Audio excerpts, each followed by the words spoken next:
நான் நண்பா, எப்பயாச்சும் நினைச்சிருக்கியா நீ இறந்ததுக்கு அப்புறம் என்ன ஆகும்னு? கொஞ்சம் வித்தியாசமா இருக்குல்ல? யோசிச்சு பாருங்க. உங்களோட சடலம் எரிஞ்சிட்டு இருக்கும். அங்கே உங்களை விட வந்திருக்கிறவங்க சில பேர் நம்ம இந்தியாவோட அரசியல் பத்தி பேசிட்டே இருப்பாங்க. சில பேர் பேஸ்புக்கை, இன்ஸ்டாகிராம் உள்ள இருக்கிற போஸ்டர் லைக் பண்ணிட்டே இருப்பாங்க.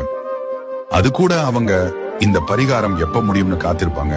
எப்ப நம்ம வேலைக்கு திருப்பி போலாம்னு யோசிச்சுட்டு இருப்பாங்க. சில மணி நேரம் அப்புறம் உங்க வீட்ல இருந்து அழுகிற சத்தம் கம்மியாயிரும். உங்க குடும்பம் வந்திருக்க உறவினர்களுக்கு உணவு ஏற்பாடு பண்றதுல இணைஞ்சிடுவாங்க. கடைசியா உங்க உறவினர்களும் உங்க குடும்பமும் சேர்ந்து உங்களுடைய நல்ல குணங்களை பேசி உங்களை நினைப்பாங்க. அதுக்கப்புறம் உங்க உறவினர்கள் கொஞ்சம் கொஞ்சமாக கம்மியாகிட்டே போவாங்க. அப்புறம் ஒரு 12 நாள் வரைக்கும் உங்க வீட்டுக்கு வந்து நலம் விசாரிச்சு உங்க நல்ல குணங்களை பத்தி பேசுவாங்க. உங்க ஆபீஸ் இல்ல உங்க கடையில உங்களுக்கு பதிலா வேற ஆளை வச்சிருப்பாங்க. 1 மாசம் கழிச்சு காமெடி ஷோ பார்த்து உங்க குடும்பம் சிரிக்க ஆரம்பிச்சிருவாங்க.